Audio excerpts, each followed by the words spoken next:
Hey guys, what's cracking? Tonight I had the luck and experience to be able to interview Solcery, one of the main devs, um, and Tjumma, I believe. Not actually sure how you pronounce it with the T on the front. Russian developer, absolutely amazing fun. I'm going to clip on some video on the end of it.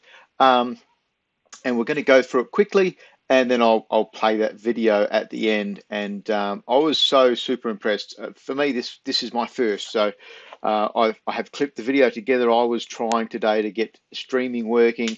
I was using OBS instead of well, another version of OBS, and it's a lower quality. So these are learning things I had today, but also the way I approached. A new game dev questions I asked. It was just super impressive for me to be able to listen to it all afterwards, and super good interview, good fun. I really look forward to seeing how these guys go in Ignition.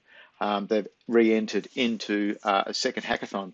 So Solcery is a decentralized games hub on Solana, connecting players, developers, and creators in one place. In a nutshell, what are they going to be? They're going to be a joint conglomerate of games where they have a tool set up that you can load in there without any knowledge. You can set up a game, create it with all of their tools, and then sell it where it's either a one-off purchase or a monthly installment from a player. It's all under one coin, the SRY coin, and from there it it looks amazing. So let's get into some of it. So I'm going to not read it all out. It's I try and keep this video a little bit shorter than reading every individual thing. But where are we here? They talk about their version 1, version 2. Having such an ambitious goal in mind, we decided to take an iterative approach to customize customizability and complexity of our game engine. In version 1, users will have all the necessary tooling to create PvP card games. Think of Munchkin, Star Realms, and Mage Wars. Version 2 will expand the engine toolset to a general multiplayer board games. Think of Arkham Horror, Game of Thrones, Legends of Andor, and even Hearthstone or Magic the Gathering. The next iterations will add more underlying logical pieces and game interface customization, so creators can make any turn-based or even real-time games such as Slay the Spire, Darkest Dungeon, and Fairy.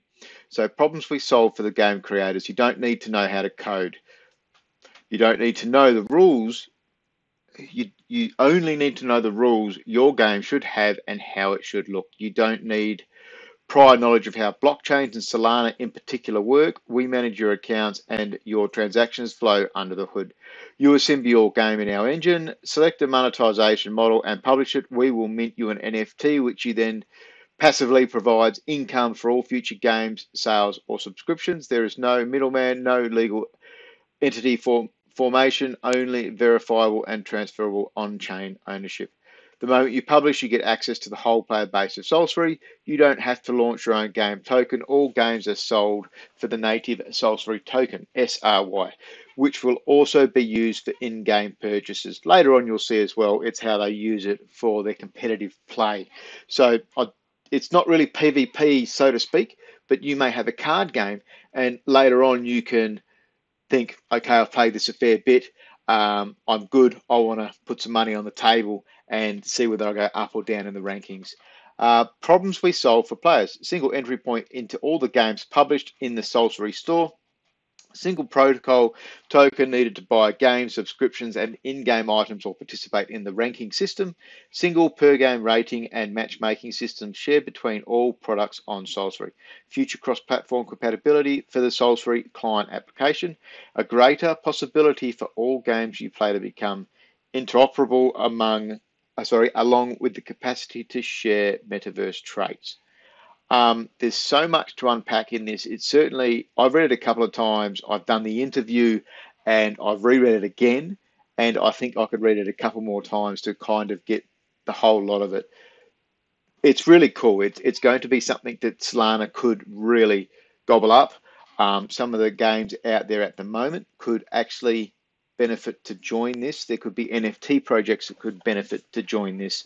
June 7, Solana Season Hackathon Demo. July 12, their game editor version 1. August 6th, first game, Summoner. So I'll actually show that game a little bit later. Basically, they wanted to get the game engine tools out. Then they got their game developer within around a week. He developed the first game, Summoner. So I can tell you this is all fresh for them. And within a week, they've got a game up and running. It did beta testing. It's still on the beta test net. And again, I'll show that. And yeah, that they do have now re-entered into the Ignition Hackathon. And it's really cool as to me, a lot of this is new, of course, but to me, they've done well in the first one. They've got something they're working on hard, but they wanted to go back in and have another crack. And the replies from Tjumma was really, really cool. He's competitive. They want to have a good crack. They want to be up there against the other games that are out there. And I was really super impressed. So there's the tokenomics. You can see a lot of it, 25% incentivizing players, 25% incentivizing creators, and 10% for their partners. 60% of the market there, of the coins percentages will be going towards incentivization. So they need people to create so they can get players involved and into the system. Token utility. So this talks about how you can go up and down in the ranking systems with SRY. It also discusses about buying games. Then the creators are going to have an option whether they want to make it a one-off purchase or whether they want to make it a monthly subscription game. So there's some of the use cases there: publish games, buy games, play games and make in-game purchases, buy assets, mint NFTs, stake in games to receive rating, and potential governance. We'll skip down to the Forge. Now, the Forge is really cool because it adds an effect similar to what Marino does with Soul Coin. It makes a wrapped NFT, and the use case possibilities for wrapped NFTs are endless. Eventually, possibly down the stage, we're going to be able to stake those and draw some kind of value from those NFTs and use those for something in DeFi. We could possibly lend against it, borrow against it, push it into other things. And there's just so many options and stuff like that. So again, I do have a little bit on the video about that.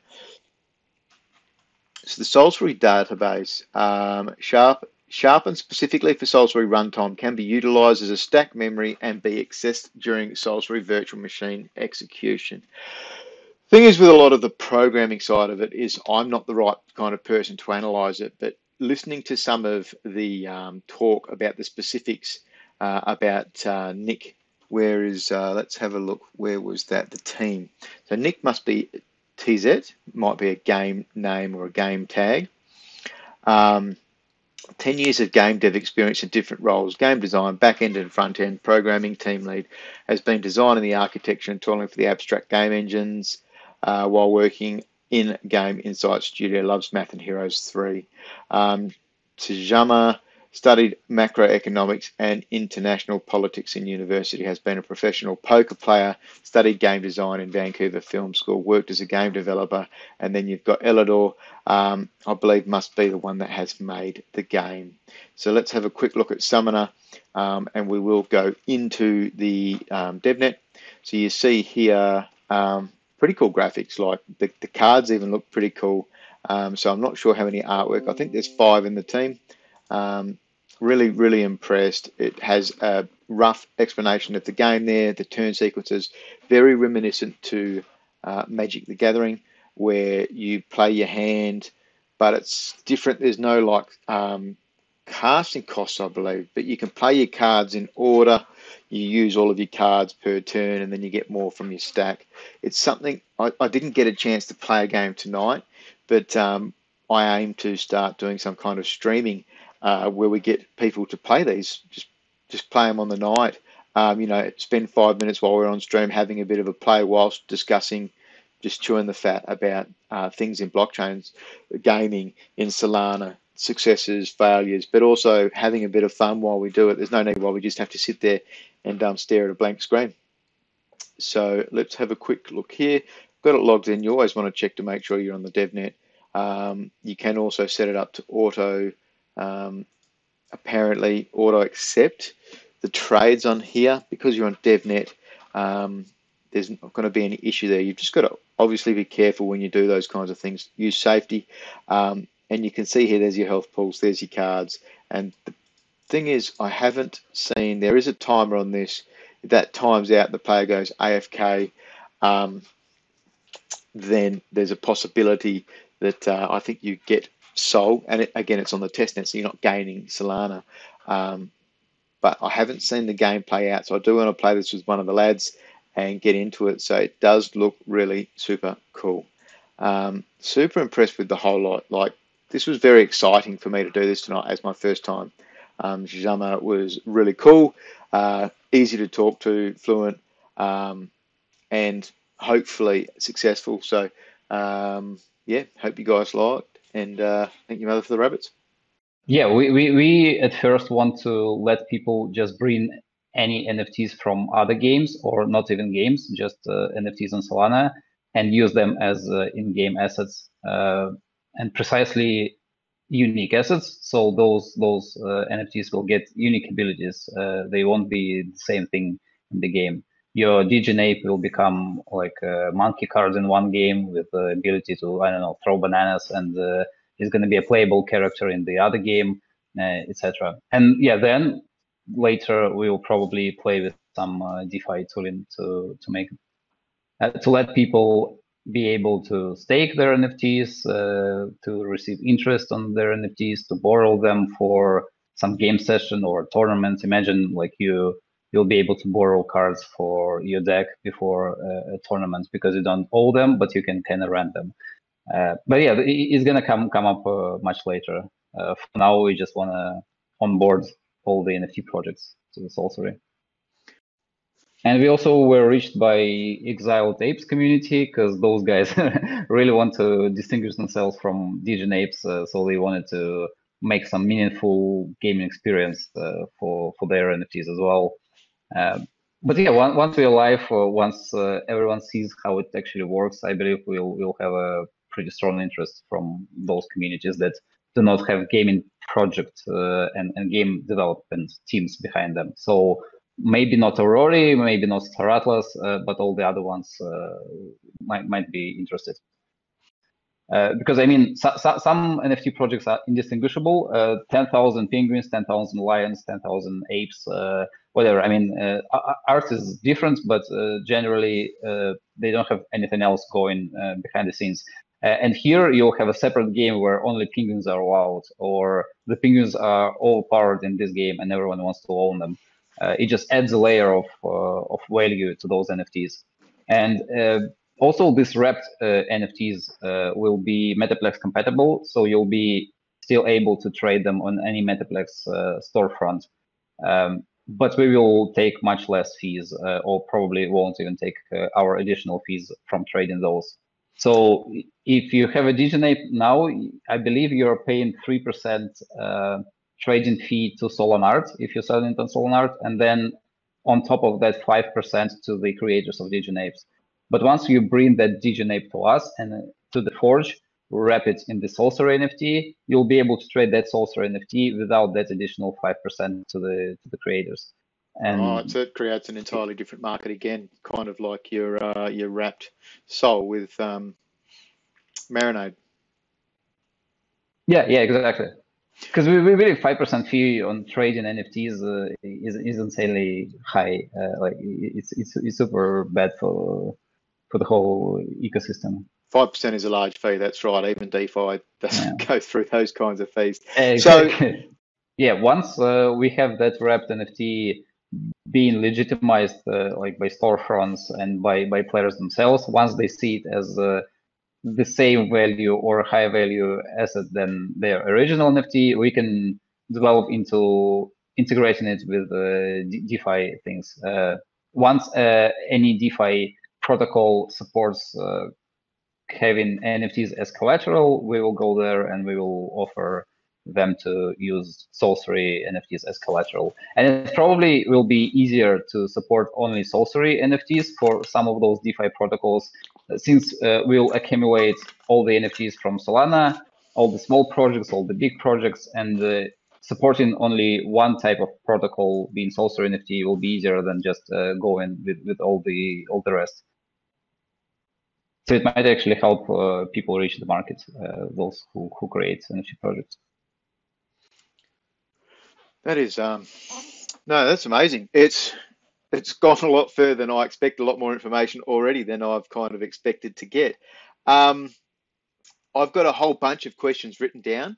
One of which I just swapped over to your tokenomics page, and what I noticed in this a lot was the team has taken only 15% out of the tokens to eventually come out. So that's impressive to see. A lot of the markets take that 20-25%.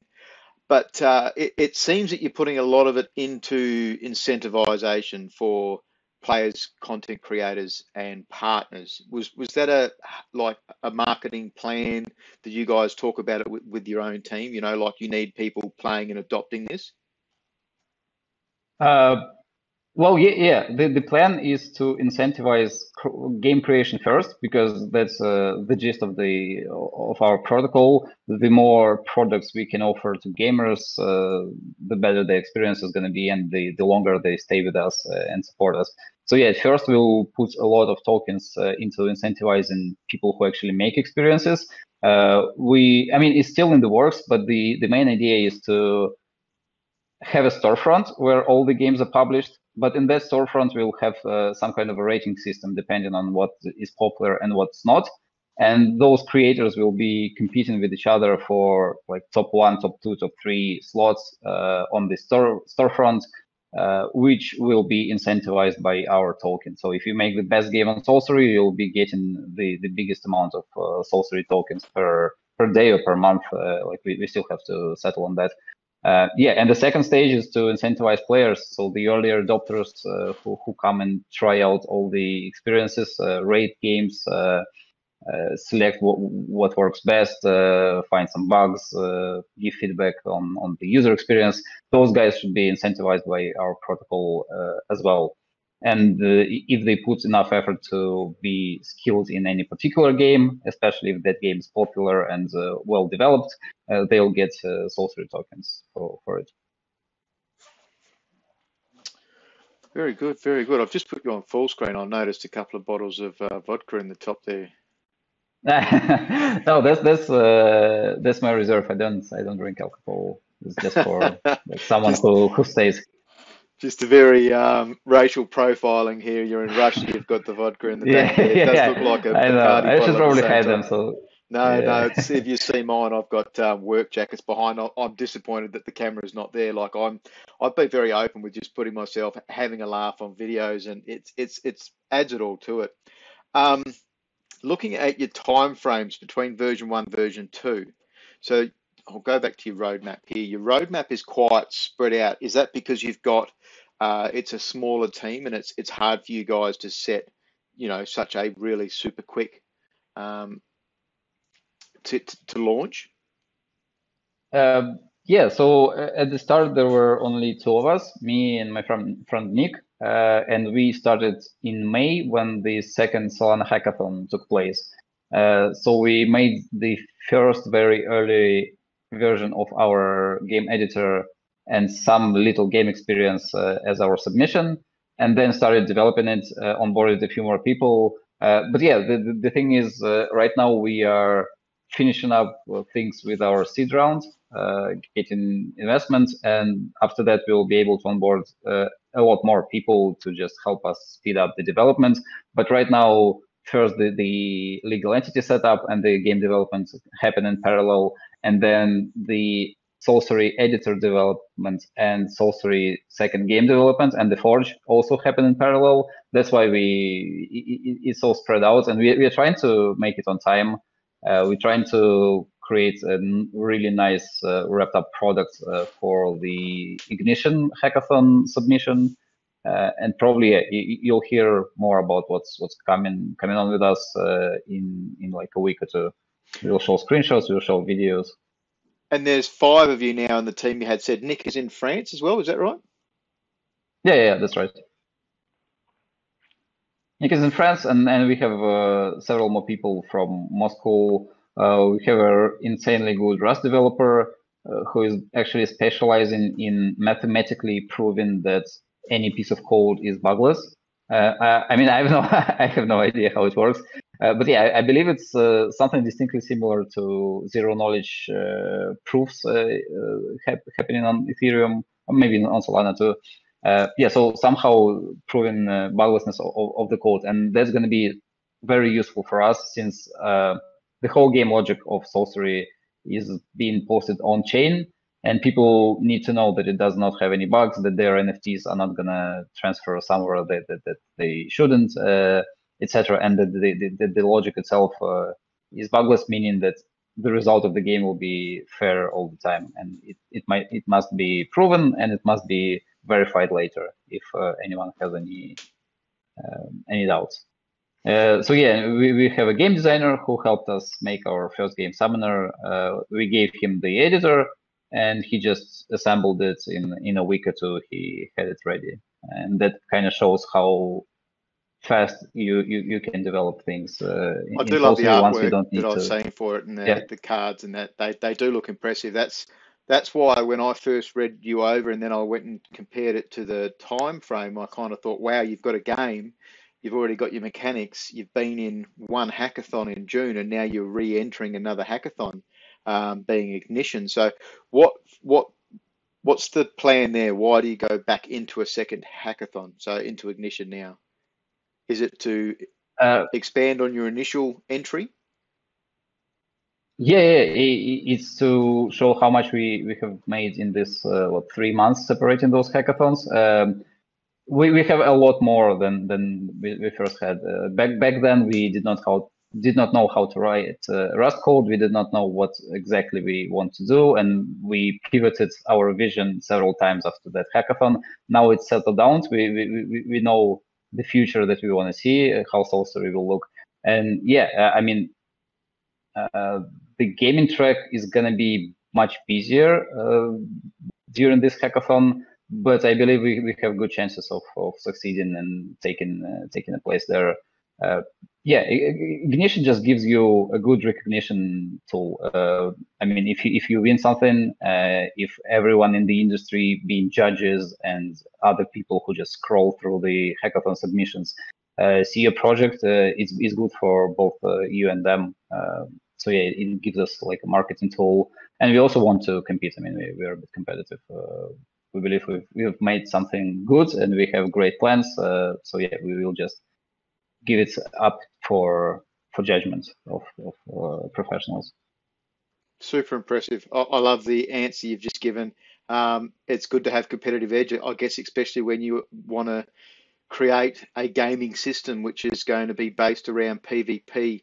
Um, I don't know whether you would call it PvP, but you're going to have the competition in the game mechanics where you get your rating through your coins, and if you win a game, you'll go up in rating, you'll gain coins, and if you lose, then you're going to lose coins as well. That's impressive. I do need to Yep. show the plans for that on video. You did mention about Rust, learning Rust. So have you guys come from Ethereum before? Was there previous projects you've worked on as a team together? Not blockchain projects. We both, me and Nick, come from game development background, and we've worked alongside on gaming projects.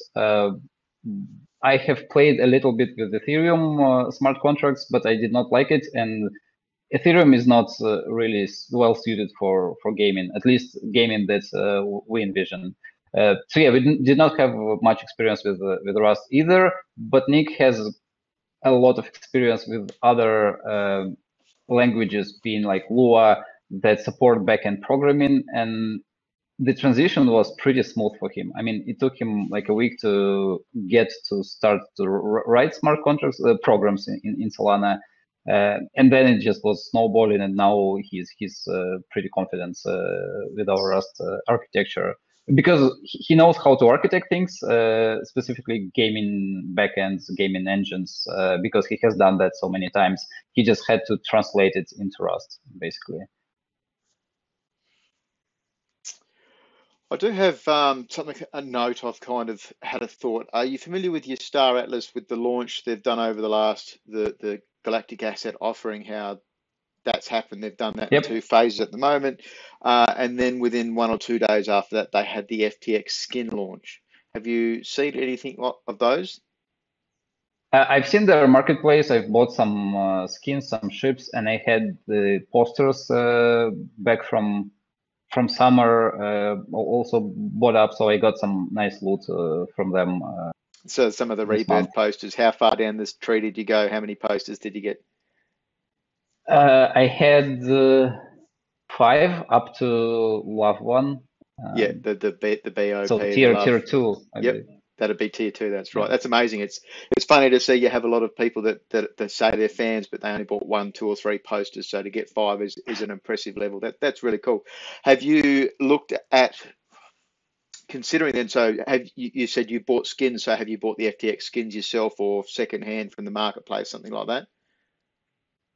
No, actually, I have not bought any skins. Are those unique skins like FTX and Radium So skins for FTX Stratos that they listed, sell? there was three different ones they listed at 500 each for $88, and they're now available on a secondhand marketplace. Radium's a little bit different where you have to put some LP into their dual pools, Atlas and Ray or Polus and Ray. But the question that leads into me there um, is there a possibility down the track that, sorry, I've just got things moving around everywhere. Is there a possibility down the track that you would be able to have, let's say, esport companies where they can wrap a skin and then give the wrapped skin to a player for their team, and that doesn't make the initial asset at risk in the game?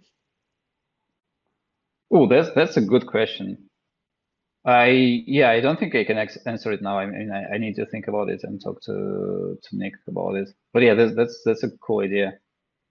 Because in that way, We'll though, definitely you'd expand be it. able to get those skins out and wrap them. So I was curious whether you bought a skin yourself, so you could work on it within your own project.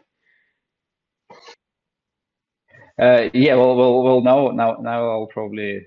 It's obviously, Star Atlas is the premier game out there that they advertise for themselves, but it's been very good seeing how they've kept the game pegged to USDC. Obviously, they will use their in-game assets, Atlas and Polus, by end of year, they say, but it's kind of been hard seeing a lot of these games linking something to Solana and the coin, which is volatile. It can be 214 high, it can be 160 at the moment, and then those assets for the individual games are changing. So it's good to see that you guys have obviously planned to have your own coin similar to Axie, um, and have forgotten the ticker for that. What was the code? SRY. SRY, Uh, that's right. Yes, yes, yes. yeah. SRY. So eventually Axie needed a second coin. Do you guys foresee that as being a problem, or everything will just trade in SRY until you see any kind of difference? Uh, yeah, I mean, sometimes having the second coin makes sense, but usually it's due to the fact that you did not consider all the possibilities when designing the first token. We will try to keep it only SRI for the time being and for the foreseeable future. And we need that token. We could actually do everything in USDC or Solana, but just some mechanics make more sense with the native token, and it will definitely help us with the incentivization of creators and players. I mean, we could create a treasury, or yeah, there are ways to not use a token, but it just makes so much sense because it's back to the whole ecosystem. And yeah, probably everything will be tradable in SRI. Yeah, I've got the utility up. I am, like, needless to say, I am impressed with the artwork. I've only seen very little, and it was surprising seeing your tweet and us having a bit of back and forth on the weekend sorry, during the week to actually log in. This is my first time literally looking at the card game. I am very impressed. Um, is there any information? Obviously, I would have missed a whole lot of questions, and is there anything that you would like to say to put it out there for the community, or something I can clip into the video for you?